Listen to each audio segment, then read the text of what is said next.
After the Torah describes the construction of the Mishkan, this week's Parsha VaYikra turns to what takes place inside the Mishkan and later the Beit HaMikdash. It details the various animal and flower offerings that could be brought. One command in the section about the meal offering stands out, especially because it seems to apply to every offering. Every offering of your meal offering you shall season with salt, so that the salt of the covenant of your God shall not be lacking from your meal offering. With all your offerings you shall offer salt. What is the connection between salt and God's covenant such that every offering requires it?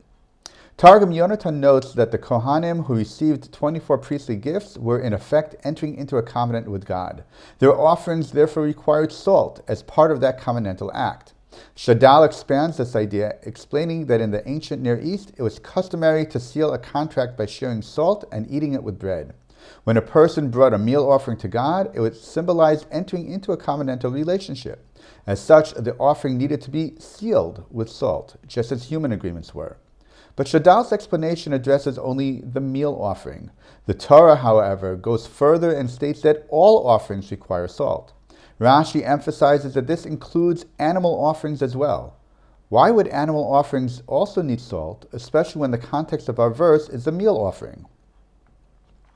Rav Shimshon Rafal Hirsch explains that salt is a unique substance, with some properties especially relevant to animal offerings. Salt enhances flavor, but more importantly, it preserves. By preventing decay, salt protects something from outside forces that could otherwise alter or corrupt it.